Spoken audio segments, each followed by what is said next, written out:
I thought I'd do a little quick look at my console collection. We have the Dreamcast. And over here we have PlayStation, which barely works, and PlayStation 2, which seems like it's gonna die soon enough. This is why I haven't gotten a PlayStation 3 or any new console since PlayStation 2, because yeah. And then Sega Saturn. I got Sakura Wars or something, memory card. And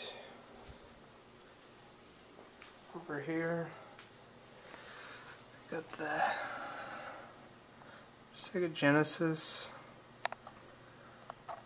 32X Sega CD combo, Captain America and the Avengers. And they're one of my favorite games. And then Super Nintendo and regular Nintendo, which I really need to get a top loader because I tried to refurbish this thing and it worked for a while, but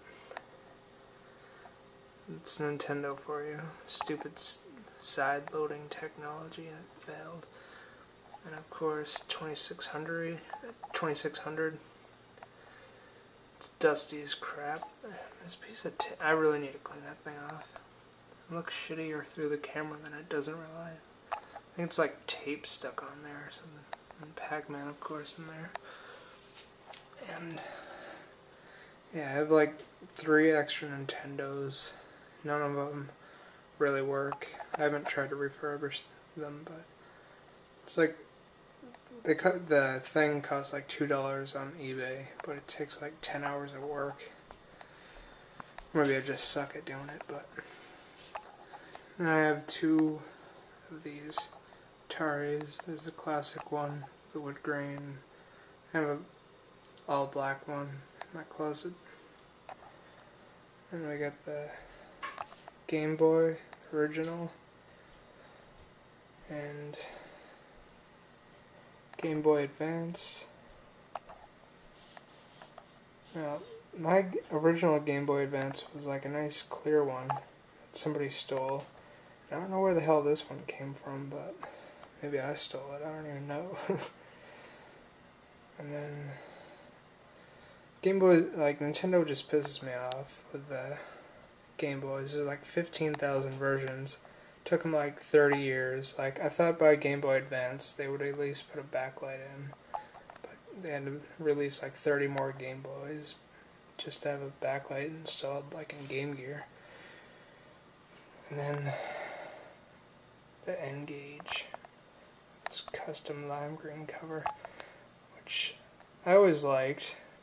Like, if they release the second edition where you don't have to talk like an idiot, like this was your head, that's how you would answer the phone.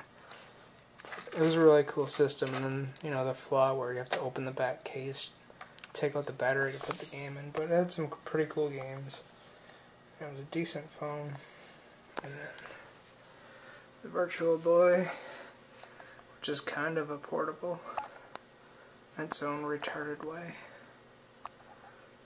And I have a decent collection of the games. Most of them are Japanese, but they still work. And most of the games, and yeah, it's dusty too. This little thing, I don't know how that happened. I think it was just when it was in storage, but yeah, it came with this adapter, so you can just stick a Super Nintendo cable in there. But yeah, people hate this system, the Virtual Boy, but actually it was a pretty cool system. And then 50 points if you remember this thing. Gamecom, it's still in its box. I guess it was supposed to be like a carrying case for it, but barely ever even used this thing, as you can tell.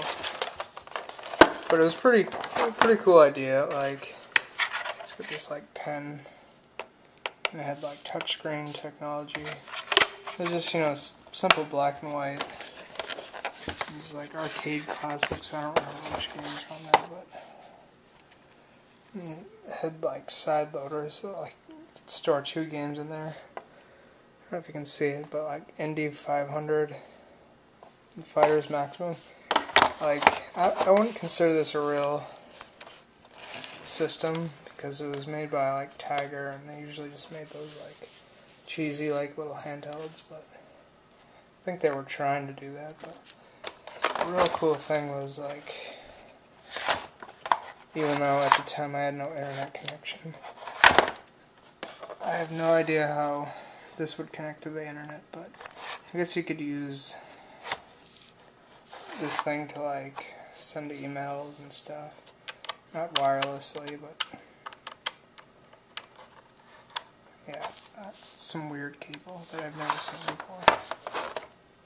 That's that.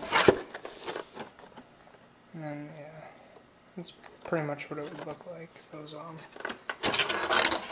Then I have an N64 that I let my friend borrow.